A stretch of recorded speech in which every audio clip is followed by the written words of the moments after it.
Home looked almost the same. Same pale blue paint peeling a little around the shutters. Same welcome mat Tessa insisted we buy after our honeymoon. I stood there for a long second, suitcase in one hand, a goofy souvenir keychain in the other, smiling like an idiot at the door as if that would make it swing open with her standing there, arms wide, missing me. Instead, my key jammed in the lock.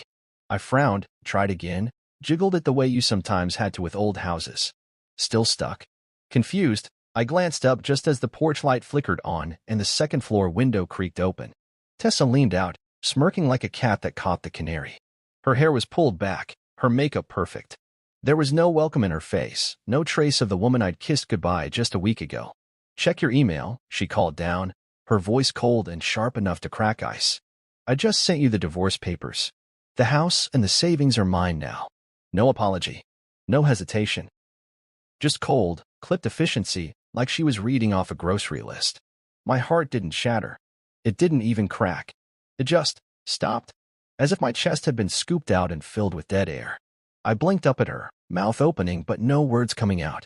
I wasn't ready for this. I'd spent the entire flight home imagining her throwing her arms around me, pretending to be annoyed that I bought another dumb souvenir. I bought a little turtle figurine. Tessa loved turtles. Or at least, I thought she did.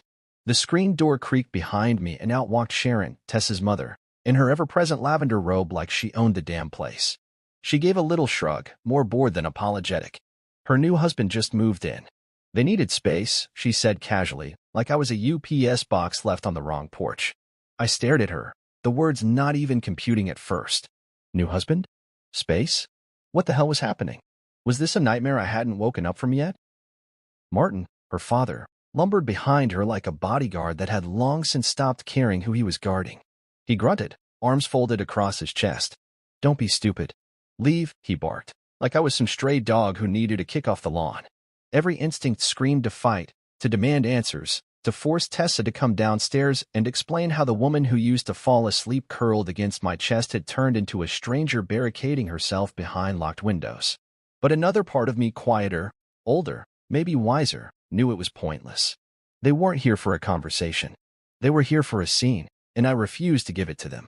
I shifted my suitcase to my left hand, reached into my pocket, and pulled out my house keys. The metal felt heavier than it ever had before, cutting into my palm. One by one, I peeled them off, the house key, the garage key, even the stupid mailbox key, and placed them gently on the edge of the porch step. No grand gesture. No melodrama. Just finality.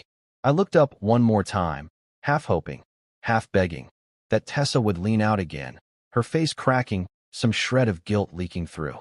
Maybe she would call out, maybe say my name soft and broken, maybe tell me this was some sick misunderstanding. But she didn't.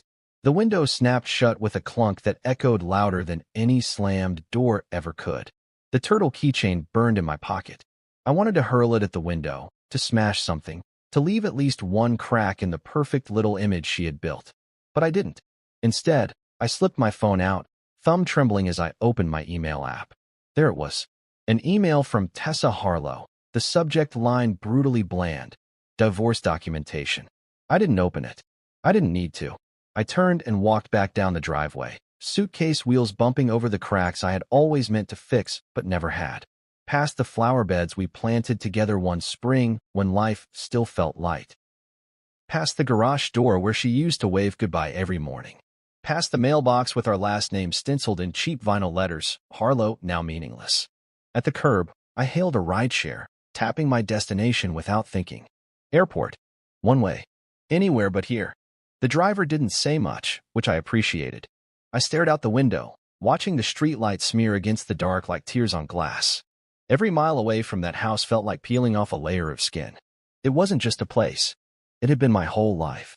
My dreams of Sunday barbecues, Christmas mornings in flannel pajamas, summer nights on the back deck with a cold beer and a warm wife. Gone. Like none of it had ever been real.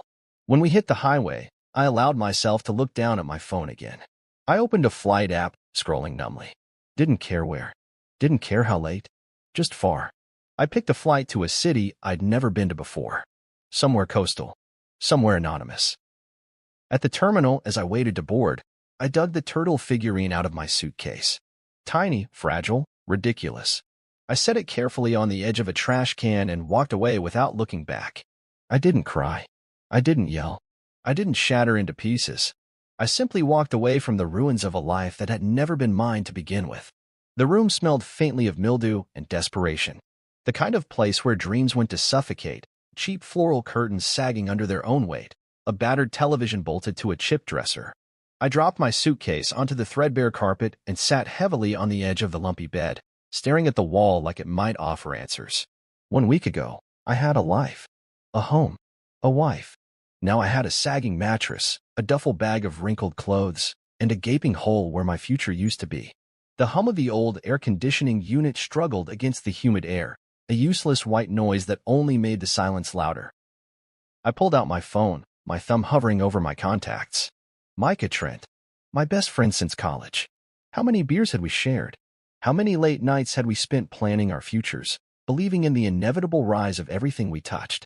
He'd been there when I bought the house, had helped me haul furniture up those stupid narrow stairs. He toasted our engagement with cheap whiskey and an even cheaper grin.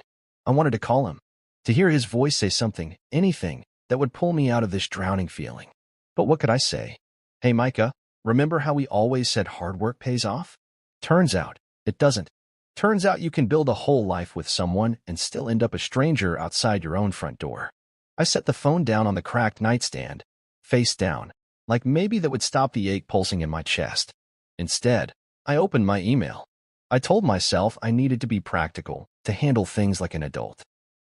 But deep down, I was just masochistic enough to need to see it again. Proof that this wasn't some bad dream I could shake off. Divorce documentation. The subject line mocked me from the top of the inbox. I tapped it open. The document was attached, a long, clinical PDF that reduced years of love and struggle into bullet points and demands. She wanted the house. She wanted the savings. She wanted spousal support, claiming loss of a custom lifestyle due to my abandonment. I barked out a short, humorless laugh that echoed off the bare walls. Abandonment. I left for 1 week. I went to work to provide for us, and she rewrote history like I had packed a bag and run off to a new life without a word. Scrolling further, my stomach twisted tighter. A breakdown of the joint accounts showed that Tessa had already transferred every last cent into her own private account 2 days before I even boarded my flight home. She'd timed it perfectly. Wait until he's in the air. Wait until he can't do anything about it. I wasn't even a person to her. I was an obstacle she had carefully, methodically erased. I set the phone down again and leaned forward, elbows on my knees, head in my hands. The room seemed to tilt around me, the air too thick to breathe properly. I squeezed my eyes shut, willing the tears not to come. I hadn't cried in years. Not at funerals, not at failures. I wasn't going to start now. Instead, I sat there, listening to the creaks of the old building settling around me, feeling smaller with each passing minute. If grief was a process, I had skipped straight past denial and rage into something heavier, something colder, a numbness that settled in my bones and whispered, "This is your life now." I thought about the mornings when I used to wake up before Tessa, how I'd watch her sleep, thinking I was the luckiest man alive. How I'd sneak downstairs and start the coffee just the way she liked it, 2 sugars, no cream. How we'd sit on the back porch, barefoot, sipping coffee and talking about ridiculous things, vacations we couldn't afford yet, the color we'd paint the nursery when the time came, the names we liked for children we hadn't even begun to try for. All lies now. Or maybe they were real at the time, and I was just too blind to see when they started curdling into something ugly underneath. I rose stiffly and crossed the room to the window. The view overlooked the cracked parking lot, flickering streetlights painting the asphalt in broken gold patches. Somewhere a car alarm blared, too distant to matter. I leaned my forehead against the glass, cold against my skin, and closed my eyes. There was no going back, no fixing this. Tessa hadn't just left me. She had rewritten the entire story of us, recasting me as the villain and herself as the brave survivor. I didn't even get a line in her new script. I was a ghost in a life I had built with my own 2 hands. I straightened up slowly, a new kind of clarity hardening inside me. I couldn't beg her back. I wouldn't grovel for scraps of a life she had already decided to torch. No, if I was going to survive this, I had to stop looking backward. There was nothing left for me there. I walked back to the bed, pulled the battered suitcase closer, and unzipped it. I pulled out my laptop, the one thing I still had that held some sliver of my old life. The screen glowed to life, The familiar startup chime, sounding almost absurd in the dead quiet of the room. I opened a blank document. I didn't know what I was going to write. Maybe a plan. Maybe just a scream into the void. But I needed to do something. Anything. That wasn't just sitting here being erased. My fingers hovered over the keys for a moment before I began to type, the words stumbling out rough and jagged. I am still here. I am not gone. You don't get to decide my ending. I hit save, slammed the laptop shut, and sat back against the headboard. Outside, the world kept spinning, indifferent to my heartbreak. Inside, a spark flared quietly to life. I didn't know what tomorrow would look like. Hell, I didn't even know what the next hour would look like. But I knew this. I wasn't going to be erased. Not by her. Not by anyone. The sun clawed its way into the room early the next morning, throwing harsh light across the stained carpet and dingy walls. I blinked awake, my body sore from the miserable excuse for a mattress and my mind even heavier than before. For a few seconds, I forgot where I was, my hand reaching instinctively across the bed for someone who wasn't there anymore. The emptiness hit like a punch, sharp and immediate, snapping me back to reality. I sat up slowly, every muscle protesting, and rubbed my face. My phone buzzed on the nightstand, rattling against the cheap faux wood. I didn't want to look, didn't want to see another email, another gut punch. But avoidance wouldn't fix anything. Bracing myself, I grabbed it. A new message. Not from Tessa this time. From her lawyer. The subject line made my jaw tighten. Urgent. Settlement offer. With a sick feeling twisting in my stomach, I opened it. A PDF attachment stared back at me. Settlement terms. An ultimatum thinly veiled as a peaceful solution. If I agreed to quietly sign over the house and all shared assets, Tessa would graciously refrain from airing private marital matters in public. If I refused, the letter hinted, she was prepared to make things messy. Public embarrassment. Those were the words they used. As if my life wasn't already a smoking crater. As if I had anything left to lose. I sat there, the phone heavy in my hand, the room pressing in around me like a coffin. It was so carefully calculated, so clinical. Not even a pretense of sadness or guilt. Just leverage. A move on a chessboard. Tessa and her new husband, Landon, must have been so proud of themselves, sitting in what used to be my living room, plotting the final moves to erase me completely. The rage came slowly this time, creeping through my veins like smoke under a locked door. Not the blinding fury that makes you shout and punch walls. No, this was colder, sharper, like a blade being honed against stone. I tossed the phone onto the bed and stood up, pacing the small room, the floorboards creaking beneath my bare feet. Memories flickered uninvited. Tessa grinning across the dinner table, teasing me about my boring work trips. The afternoon she insisted on girls' weekends, brushing off my questions with airy smiles. The receipts I found once, strange charges she claimed were gifts for friends. All of it. Every sign. Every warning I had ignored because love had made me stupid. This wasn't impulsive on her part. It wasn't a mistake made in the heat of a bad week. She had planned this. Weeks. Months, maybe. Slowly building her new life while I was busy trying to hold on to the old one. I wasn't heartbroken anymore. I wasn't lost. I was awake. The knock on the door jolted me out of my thoughts. I glanced through the peephole before opening it. Just the maid service, an elderly woman pushing a rattling cart. I waved her off, mouthing, "No thanks," and she moved on without a word. I turned back to the room, something hard and unfamiliar settling inside my chest. They thought they had backed me into a corner. Thought I would crawl away quietly, too broken to fight back. But they underestimated something important. I had nothing left to lose. I grabbed my laptop off the nightstand and sat down at the rickety table by the window. The chair wobbled under my weight, but I didn't care. My hands moved before I fully realized what I was doing. No plan. No hesitation. Just instinct. First, I opened a search engine. Divorce lawyers near me. Pages of names popped up, but none of them felt right. I didn't need just anyone. I needed someone who didn't blink at messy, brutal battles. Someone who fought dirty if necessary. Then a name caught my eye, Elena Price. Her website was no frills, no glossy smiling headshots. Just a simple promise, strategic solutions for complex problems. I clicked through her credentials, my gut tightening in recognition. Corporate law background. Specialized in asset protection and complex divorces. Exactly the kind of person who understood that sometimes winning wasn't about screaming louder. It was about being smarter, quieter, deadlier. I hit the contact button and filled out the form. Brief, clinical details. Name. Circumstances. Request for an urgent consultation. Within 10 minutes, my phone rang. "This is Elena Price," said a crisp, no-nonsense voice. "I received your inquiry. Tell me what's happening." I laid it out, piece by piece. No tears, no theatrics. Just the facts. Tessa. The sudden lockout. The drained accounts.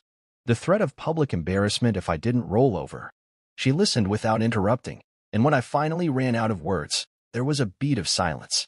"Mr. Harlow," she said finally, her tone razor-sharp, "you're not just a husband in this equation. You're an owner." The words sliced through my days like a knife. I frowned, confusion flickering. "What do you mean? You mentioned the house. Tell me whose name is on the original deed." I thought back, the memories blurry with shock. I had bought the house before we married. Tessa had moved in after the wedding. Later, I added her name for convenience, trusting that what was mine was hers. Love, and all that. "I bought it," I said slowly, "before the marriage." "And the savings?" she pressed. "Joint account," I said, my stomach tightening again. "But the base account was tied to my business when I started it. We just built on top of it." "Business assets," she said, almost like she was savoring the words. "Protected under your original contracts. Correct?"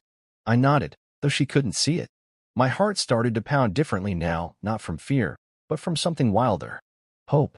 "They thought they robbed you," Elena said. "But they built their empire on sand, Mr. Harlow. And you still own the bedrock." I sat there, staring out the grimy window as her words sank in. My life wasn't over. It wasn't even broken. It had just been stolen. And now, I was going to take it back. Elena didn't waste time with pity or motivational speeches. She moved straight into action, outlining steps so cold and methodical it made my skin prickle. "First, we secure what's yours. Then we dismantle what's built on lies," she said, her voice clipped with precision. Sitting in the cracked vinyl chair in that dingy hotel room, I listened like a soldier receiving orders. There was no emotion left in me to cloud judgment. Just a raw, focused hunger to reclaim what had been ripped away. We set up a second meeting for the next morning, but even after the call ended, I couldn't sit still. Energy buzzed under my skin, not the chaotic, panicked energy that had gripped me when I first saw the locks changed, but something different, sharper, intentional. I pulled my laptop close again and began digging through old files, mortgage documents, bank statements, copies of property deeds. I had always been meticulous, saving scanned versions of everything. Tessa used to tease me about it, calling it paranoid paperwork. Turns out, paranoia looked a lot like survival. The deeper I dug, the clearer the picture became. The house, our so-called forever home, was legally mine. Purchased 2 years before our wedding, entirely in my name. Later, yes, I'd added her as a co-owner, but the foundation of ownership was still firmly rooted in my solo assets. Elena had explained the nuance. Marital property was one thing, but premarital assets carried protections that Tessa clearly hadn't anticipated. The savings account, too, had its hidden shields. Our primary joint account was an offshoot of my business account. Because of the way it was structured, thanks to advice I'd gotten early on from a financial advisor, any breach, including fraudulent withdrawals, was subject to corporate investigation standards. In simpler words, Tessa hadn't just taken money from her husband, she'd tampered with business funds. A different beast altogether in legal terms. They thought they built a fortress by blindsiding me. They didn't realize the ground beneath them was already cracked and unstable. They didn't realize I knew how to make it crumble completely. I barely slept that night, adrenaline coursing too thick in my veins. I stared at the ceiling fan spinning lazily overhead, planning moves and countermoves, imagining Tessa's face when the rug got pulled out from under her. I wondered if she would even blink. Maybe not. Maybe the woman I married was gone long before the locks changed. Morning finally dragged itself around. I shaved in the cracked bathroom mirror, put on my least wrinkled shirt, and made my way downtown to Elena's office, a crisp glass building that stood tall and severe against the washed-out city skyline. Her office was minimalist, almost aggressively so, decorated only with stark black and white photographs of mountain peaks and stormy oceans. Places where survival wasn't guaranteed, only earned. She greeted me with a firm handshake and a nod, no smiles, no false sympathy. I liked her immediately. "We start with control," she said, gesturing for me to sit. "File the right paperwork to freeze everything they're standing on. Quietly. Legally. No warning. I nodded, the simplicity of it calming something inside me. First, she drafted an emergency motion to freeze the joint accounts, citing suspicious withdrawals. That would trigger an automatic investigation, preventing Tessa and Landon from accessing whatever they hadn't already squandered. Then, she prepared a legal motion to revoke Tessa's access to the property deed based on my premarital ownership. Because of the way the property transfer had been structured, her name being added later didn't erase my initial claim. It just complicated it, and complications, Elena explained with a thin smile, were our weapons now. You're not kicking them out, she said calmly, tapping her pen against the edge of a thick manila folder. You're just reminding them whose name was always on the lease with reality. I signed everything she slid across the desk without hesitation, the pen moving smoothly in my hand like it had been waiting for this moment. Then came the eviction notice. Not a dramatic scene, not a screaming match. Just paperwork, filed through the sheriff's department, ordering the unlawful occupants, Tessa and Landon, to vacate the premises. In the eyes of the law, they weren't entitled to stay. The home wasn't theirs to keep. They'll probably laugh at first, Elena said, gathering the paperwork into a neat stack. They won't laugh long. Something about that made me exhale for the first time in what felt like days. As I left her office, the city buzzed around me. Horns honking, pedestrians weaving between cars, the smell of burnt coffee and exhaust hanging heavy in the air. But it all felt muted, like I was walking through it with new eyes. Stronger eyes. I wasn't the victim of some tragic love story gone wrong. I was the storm they didn't see coming. Back in my hotel room, I poured a glass of water from the plastic pitcher and sat on the edge of the bed, staring at the eviction notice copies I now held in my hands. The words were so dry, so official. Yet they carried more weight than any screaming match ever could. This wasn't just revenge. It wasn't about hurting them back. It was about reclaiming the parts of myself I had given away too freely. My trust. My future. My name. I set the papers down, stood, and stretched my arms toward the ceiling, feeling the tension crackle out of my joints. For the first time in weeks, maybe months, my body didn't feel like it was crumbling under invisible weight. Tomorrow, the gears would start turning. The frozen accounts. The notices delivered. The cracks widening under their shiny new life. I pictured Tessa's face when the sheriff knocked on that familiar front door. Landon's smug grin slipping as reality took hold. Sharon clutching her pearls. Martin grumbling threats he couldn't back up. They thought they buried me. They didn't realize they planted a landmine instead. And now it was about to blow. I didn't storm the house. I didn't show up with anger blazing in my eyes or fists clenched at my sides. That's what they would have expected. That's the story they would have loved to tell. No, I stayed right where I was, in my musty hotel room with the broken air conditioner and the rattling pipes, and I let the paperwork do the talking. Quiet. Boring. Lethal. Elena's advice had been clear. Fight fire with freezing cold precision. So, I followed every instruction to the letter. The first step was halting the money. Every account we had ever touched together was frozen under suspicion of fraudulent activity. Business accounts, personal accounts, savings accounts she thought she had drained and hidden away like a dragon hoarding gold, all of them, locked tight. I imagined Tessa waking up, trying to buy something online, maybe laughing it off at first when her card got declined. Maybe blaming the bank. Maybe blaming Landon. The image almost made me smile. Next came the deed. The house, the one she so proudly claimed with her new husband, was pulled right out from under them. Officially. Legally.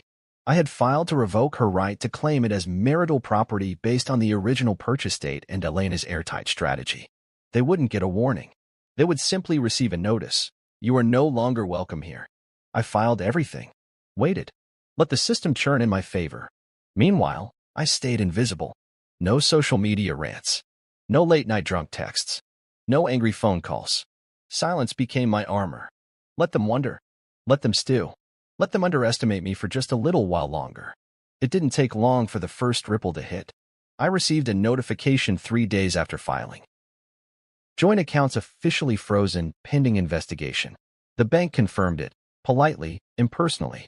Standard procedure, they called it. I wondered if Tessa had tried to charm the bank manager the way she once charmed me, that syrupy voice thick with false sweetness. I wondered if he saw through it faster than I ever did. The next day, the official eviction notice was processed. Scheduled delivery, 2 days from now. By the end of the week, they would be receiving a knock at the door that no fake smile or crocodile tears could stop. I didn't rush it. I didn't hover by the phone. Instead, I used the time to shore up everything else they might try to exploit. New bank accounts, new mailing address, corporate protections updated and secured. Every move I made was a stitch, sewing up the torn edges of my life with deliberate, careful hands. It didn't erase the betrayal. It didn't numb the ache that sometimes caught me off guard in the dark, when I thought too long about what we had been, or what I thought we had been. But it gave me something stronger, control. Micah finally called me that night, after what must have been days of wondering why I'd gone silent. I almost didn't answer. I didn't know if I could explain all of this without my voice shaking. But I pressed accept, holding the phone tight to my ear. Grant, man, where the hell are you? You fall off the face of the earth.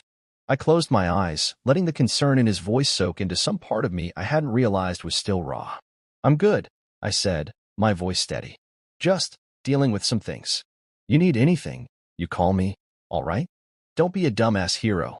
I laughed quietly, a genuine sound that surprised me. Yeah, I said. I will. I didn't tell him about the eviction notice, about the frozen accounts, about the slow, quiet dismantling of the house of lies Tessa had built. Not yet. Some things you kept close to the chest until it was time to reveal the winning hand. The night before the notice was scheduled to be delivered, I sat at the little hotel room desk and stared out at the city lights blurring in the distance. I thought about driving by the house just once, just to see it, to see them, maybe even to see if they looked guilty. But I stopped myself. I didn't need to see them. I didn't need to feed the part of me that still ached for answers that would never come. I already knew everything I needed to know. Their actions had screamed the truth louder than any apology ever could. They didn't just replace me. They erased me. Or tried to. Tomorrow, the world would start shifting under their feet. The foundation they thought was solid would crack. And it would be slow at first, subtle. The sheriff's knock. The frozen accounts. The realization that no matter how tightly they gripped their stolen treasures, they were standing on nothing but quicksand. I wouldn't have to raise my voice. I wouldn't have to raise a fist. All I had to do was wait. The next morning, I woke before the sun rose, heart steady, mind clear. I made myself a bad cup of instant coffee from the hotel lobby and sipped it slowly, watching the sky lighten outside the dusty window. Somewhere across town, the wheels were already in motion. I pictured it, the sharp rap of knuckles on wood. The way Landon's smirk would falter.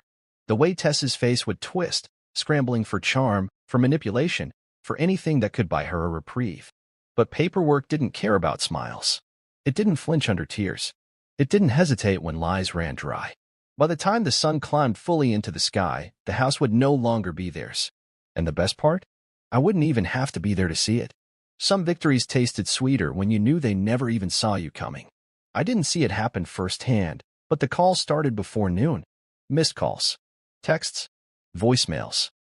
Tessa's name flashing over and over on my screen, Landon's a few times too, and even Sharon, because of course Sharon would get involved. I let the phone buzz and vibrate on the nightstand like it was some angry hornet trapped in a glass jar. I didn't even glance at the notifications piling up. I knew what they said without having to look. By lunchtime, Micah was the one who filled me in. He sent a text first, simple and to the point. You might want to check your voicemail. Bro, word is you kicked a hornet's nest. Curiosity eventually won out. I plugged in my earbuds, sat back in the stiff hotel chair, and pressed play on the latest voicemail. Tessa's voice, frantic and shrill, tore through the speaker. Grant, what the hell are you doing? You can't just. This isn't legal. You're ruining everything. Call me back. Now. I deleted it without a second thought. The next voicemail was Landon's, full of bravado and empty threats. Something about lawsuits, something about not going down without a fight. I almost laughed. He sounded like a cornered animal trying to convince itself it still had sharp teeth. Then came Sharon's message, predictably dripping with fake sweetness. Grant, honey, we're all very upset. There's no need to make this ugly. We're family, remember? Let's be reasonable and sit down to talk this through. Family. That word used to mean something to me. Not anymore.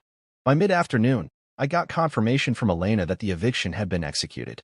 The sheriff had followed every protocol, every legal step. Tessa and Landon were officially out. Not voluntarily, not with dignity, but out all the same. I leaned back in the chair, exhaling a slow breath I hadn't realized I was holding. The mental image of their belongings dumped unceremoniously on the front lawn played vividly in my mind. Designer suitcases flung open, clothes spilling onto the grass. Sharon shrieking protests. Martin's stubborn posturing, refusing to accept that the law wasn't on their side this time. I didn't feel guilty. Not for 1 second. They made choices. Calculated, ruthless choices. They thought they could replace me like changing a light bulb. They thought I'd just crumple and disappear quietly into the background. Instead, I took back what was mine with the same precision they tried to steal it with. Later that evening, Micah called again, and this time, I picked up. "You're officially a legend," he said by way of greeting, laughter bubbling under his words. "Hardly," I said, a small grin tugging at the corner of my mouth. "Nah, seriously. I heard Sharon tried to guilt-trip the sheriff into letting them stay. Something about sacred family memories and emotional rights. Dude literally handed her a printed eviction notice and told her to take it up with the judge." I chuckled, shaking my head. "Sounds about right.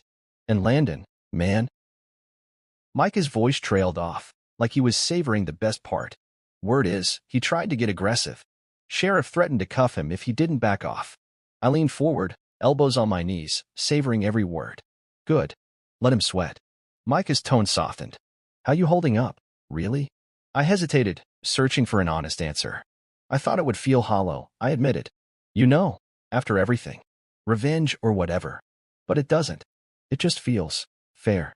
"That's because it is," Micah said firmly. "They didn't just leave you. They looted you, lied to you, humiliated you. This was just you standing up."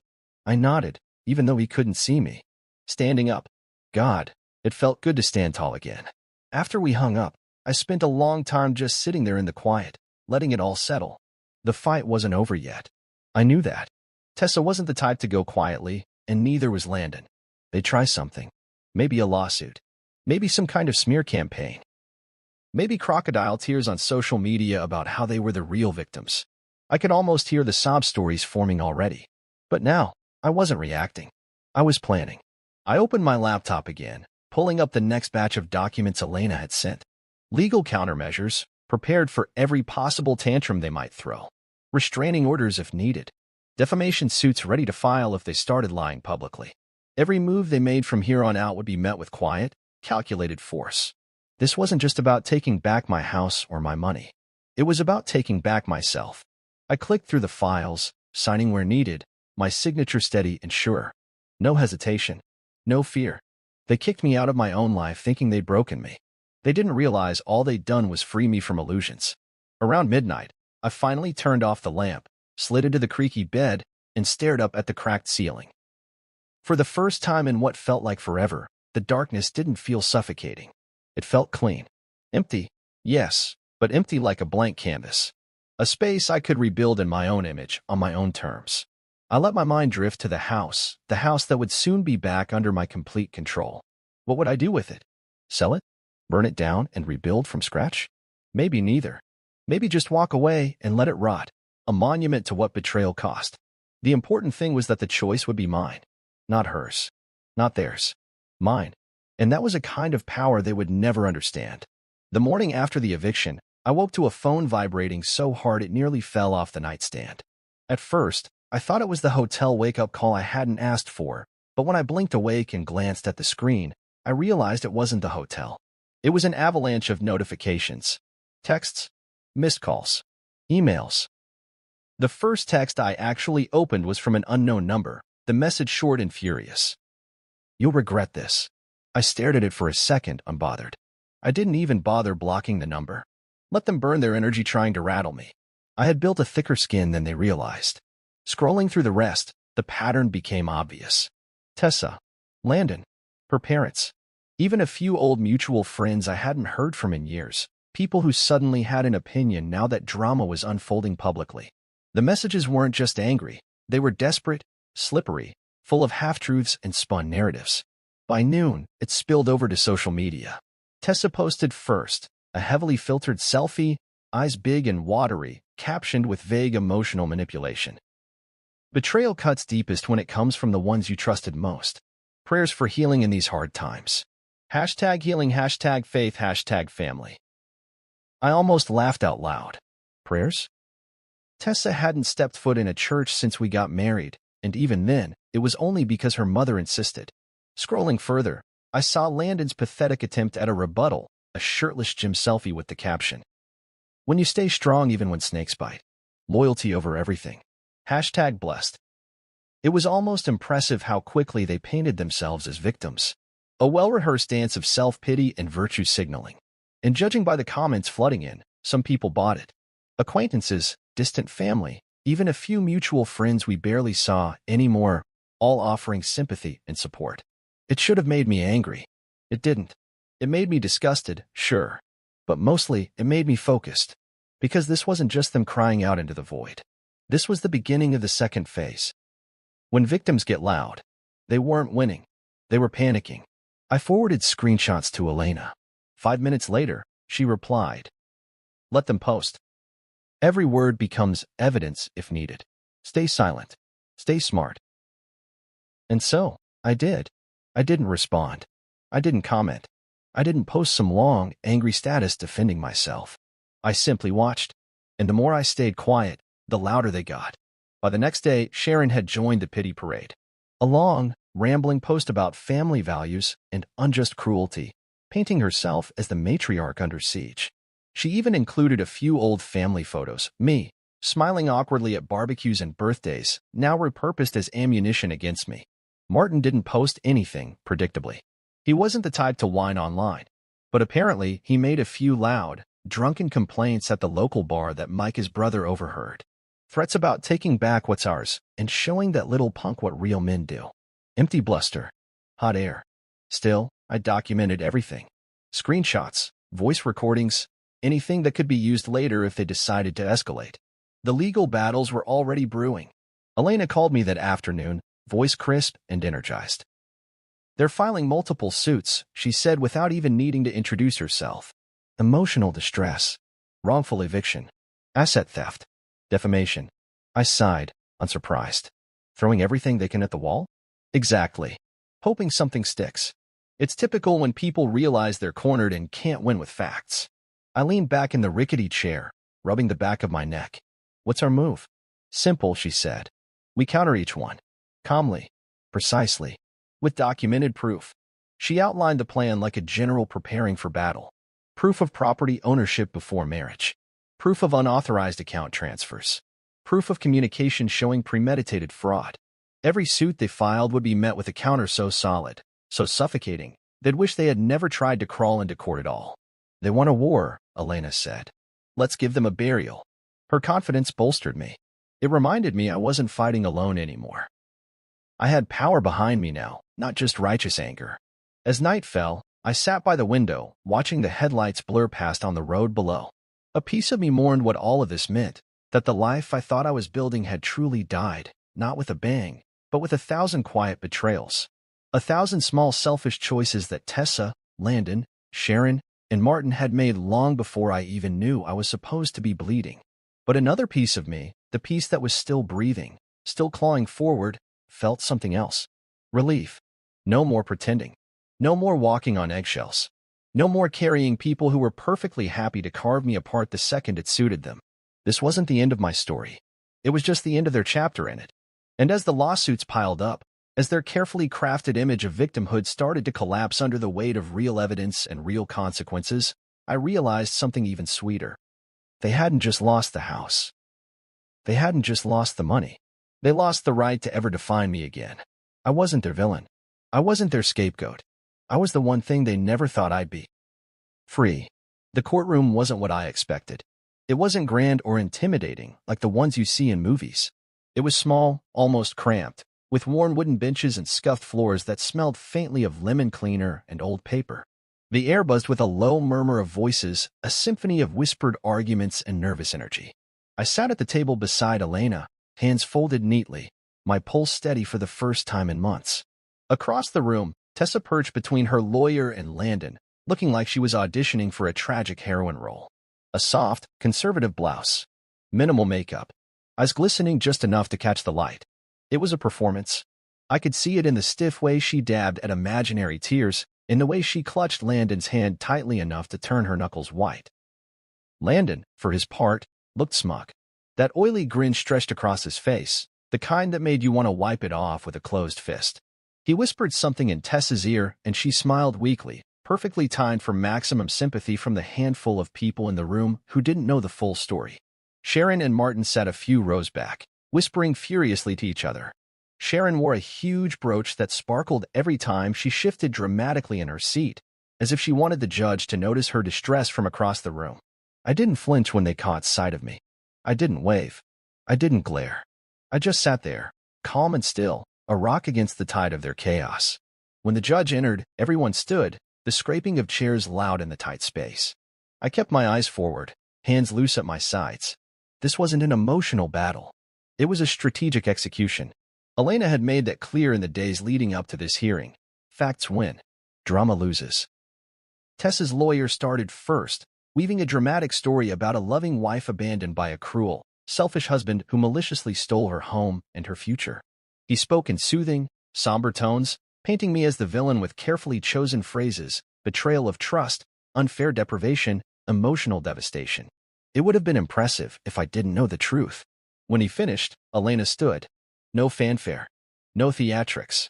Just a stack of carefully organized files in her hand and the calm authority of someone holding a loaded gun in a knife fight. She approached the judge and began laying out our defense. First, the house. The original deed, signed and dated 2 years before the marriage. Proof of sole ownership. Transfer documents showing Tessa's name added after the fact, voluntarily, not as a requirement. Second, the accounts. Bank records clearly showing that the joint account was an offshoot of my business account. Corporate protections in place from the start. Unauthorized transfers flagged and frozen, pending full investigation. Third, the timeline. Messages from Tessa to Landon, weeks before my business trip, discussing plans to move him into the house while I was away. Emails detailing withdrawals, coordinated with my travel schedule. A pattern of behavior that painted a very different story from the one she tried to sell. The judge listened carefully, occasionally nodding, occasionally scribbling notes. No emotion flickered across his face. Just focus.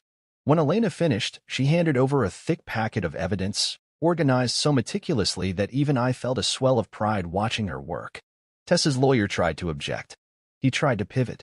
He even tried to smear me a little more: emotional manipulation, withholding affection, financial control. But the judge didn't bite.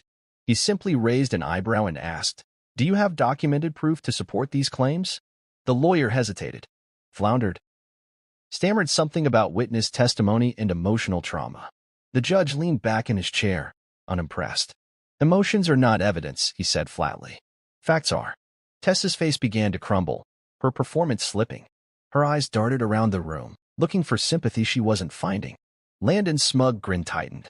Sharon twisted her hands together in her lap. Martin muttered something under his breath and earned a sharp look from the bailiff. When the judge ruled, it wasn't a long, drawn-out thing. No dramatic banging of gavels. No shouting. Just calm, clear words. The lawsuits against me? Dismissed. Every single one. The claims of emotional distress, wrongful eviction, asset theft? Unfounded. No basis for further action. Then, like a quiet aftershock, came the real hammer. The judge upheld my countersuits. Tessa and Landon were found guilty of fraudulent use of joint funds and unauthorized transfer of business assets. They were ordered to pay restitution. Heavily. The figures Elena had filed were not small. Penalties, fees, damages, fines, all stacked neatly into a mountain of debt they would be clawing at for years. Tessa broke first. Right there, in open court, she let out a soft, broken sob that echoed in the stunned silence. Landon's face flushed dark red, his hand clenching into a tight fist at his side. Sharon covered her mouth in horror. Martin just stared straight ahead, his face carved from stone. I didn't smile. I didn't gloat. I simply stood up, gathered my paperwork, and walked out of that courtroom with Elena at my side, the doors swinging shut behind me with a satisfying click. Outside, the air was bright and sharp, the sunlight almost blinding after the dim courtroom. I stood there for a moment, breathing it in, feeling something heavy and ancient lift off my shoulders. It wasn't just a legal victory. It was a rebirth. Tessa and Landon could spin their stories. They could post 1,000 sad selfies and cry to whoever still cared enough to listen. None of it mattered now. The law had spoken, and so had I, without ever having to raise my voice. Victory didn't come with fireworks. It didn't come with a parade or a grand, sweeping music score the way I'd imagined during my worst nights. It came with silence. Heavy, sweet, liberating silence. A few days after court, the official paperwork rolled in. Settlement finalized. Accounts released back to me. Restitution arrangements recorded and confirmed. Tessa and Landon owed me more than they could dream of paying anytime soon. I didn't even have to lift a finger beyond what Elena already orchestrated. They had no choice but to comply or drown in interest and mounting legal fees. I didn't celebrate. There was no champagne popping in a fancy hotel room, no dramatic, "I told you so" speeches screamed into the night. I was too tired for any of that. And frankly, too satisfied with the reality that, without my money, without my house, without the fake reputation they tried to build on my back, they were nothing. Word traveled fast. Micah texted me snapshots, each one more satisfying than the last. One was of Landon, wearing a too-tight orange hardware store polo shirt, hunched over a register at a local supply shop. The caption Micah added, "Just read. From king to cashier." Another showed Tessa, behind a folding table at the mall, handing out coupons for a makeup counter that looked half abandoned. She wore heavy makeup that couldn't hide the tightness in her face. The way her smile didn't quite reach her eyes anymore. The world they had tried to build, stealing from me, lying about me, discarding me, was crumbling faster than even I could have planned. It was poetic justice, and I savored it in the quiet way a man savors a long-awaited sunrise after surviving a storm. No gloating, no grandstanding. Just the simple, solid knowledge that I was free, and they were buried under the weight of their own greed. Their bankruptcy filings became public not long after. Sharon and Martin tried to do damage control socially, hosting awkward dinners and desperate get-togethers, trying to salvage whatever reputation they could. But people talk, and scandals rot faster than any fresh lie. Their so-called family name was a joke now, a whispered punchline at PDA meetings and country club luncheons. Micah called me one evening, chuckling. "Bro, Sharon's trying to convince people it was all a misunderstanding. Claims Landon misled Tessa into everything. She's pretending she barely knew him." I snorted. "Yeah, right? She practically held the damn ladder for them to climb over me." "Exactly. No one's buying it, man. It's beautiful." It was. But even better than watching them scramble was the slow, thrilling realization that none of it had any hold on me anymore. I didn't check Tessa's socials anymore. I didn't follow what sad little stories they spun to save face. I didn't need to. Their downfall wasn't my story anymore. It was just a footnote in mine. I poured all my energy into rebuilding. First, my business. I'd put it on hold during the chaos, operating in low gear just to survive. Now, I kicked it back into motion, reaching out to old clients, drumming up new contracts, expanding faster than I thought possible. Funny how losing everything clears up your priorities. No more distractions. No more half-hearted compromises to make someone else feel comfortable with my ambition. I was building it all my way now. And it worked. Deals closed. Revenue climbed. I felt something inside me reignite, something sharper, hungrier. Something I hadn't felt since before I ever heard the word forever spoken from Tessa's lips. I moved, too. Not back into the old house. I couldn't even stomach the thought of setting foot there again. That place wasn't home anymore. It was a mausoleum to a life that wasn't real. So, I sold it. Fast. Below market value. Just to be done with it. I bought a new place. Smaller. Coastal. Quiet. It had creaky floors and peeling paint and an old fence that needed fixing. It was perfect. Because it was mine and no one else's fingerprints stained it. The first night I moved in, I sat on the sagging back porch with a cheap beer and watched the sun bleed into the ocean. No noise. No drama. Just the distant cry of seagulls and the slap of the waves. For the first time in years, I wasn't waiting for the other shoe to drop. I wasn't watching my back. I was just breathing. One evening, as I unpacked the last of the moving boxes, I found it, tucked deep in the pocket of an old suitcase I barely used anymore. The house key. The one I had left on the porch that night when Tessa smirked down at me from the window. I turned it over in my hand. It was just a piece of metal. Cold. Meaningless. I should have thrown it away right then. But something made me pause. I carried it out to the back porch and sat down, feeling the rough would scratch against my jeans.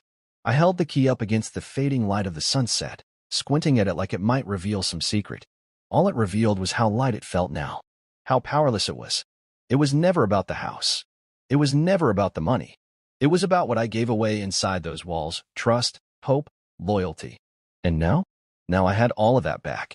I slipped the key into my pocket and leaned back against the rickety chair, feeling the ocean breeze brush against my skin. They could keep their lies. They could keep their drama and their broken dreams. I had something better. I had peace. And no one was ever going to take that from me again. I found the key again a few nights later, rattling around in the junk drawer of my new kitchen. I had been looking for a screwdriver, something small to fix a loose cabinet handle, when my fingers brushed against it.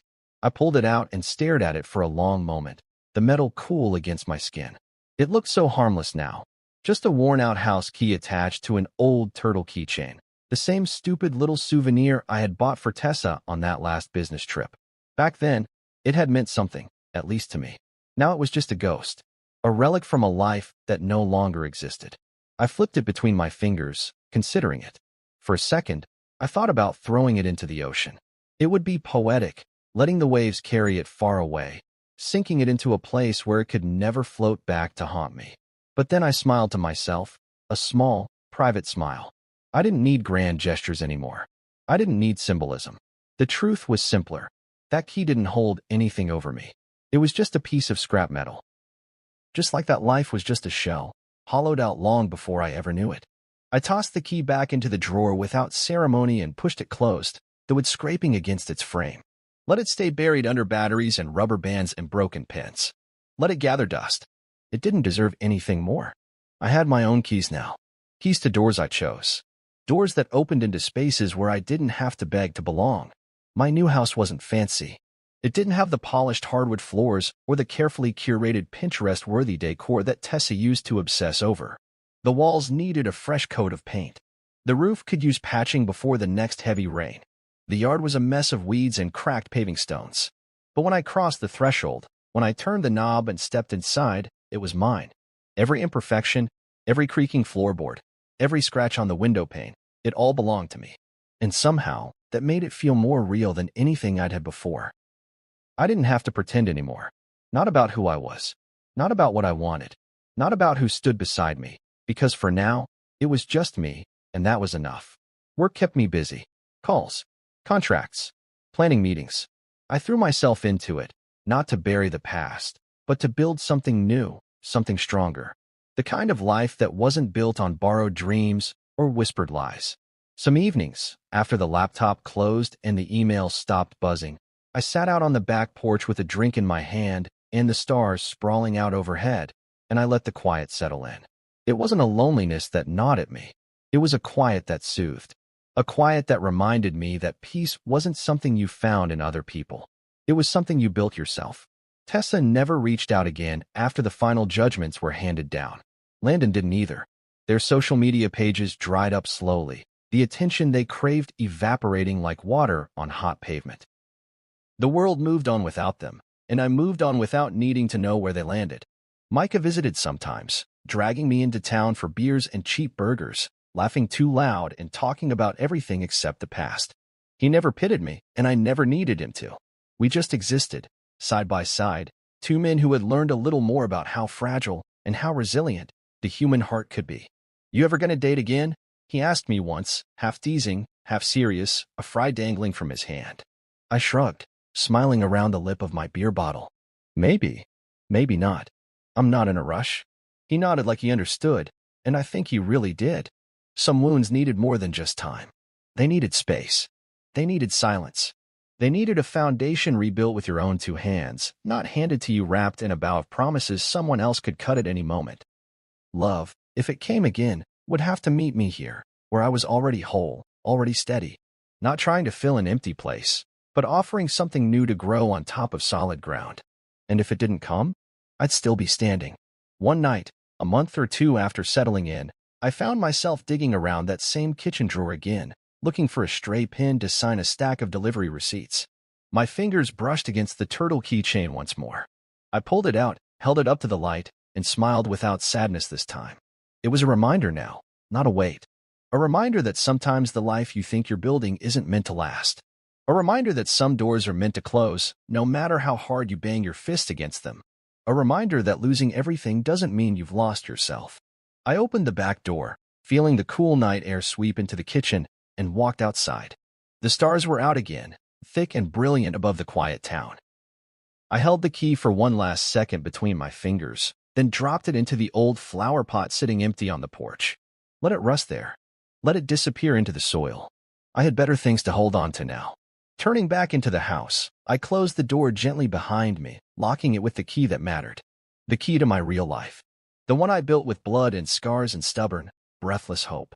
And as the lock clicked shut, sealing me safely inside, I knew with more certainty than I'd ever known anything. I wasn't going back. Not ever again.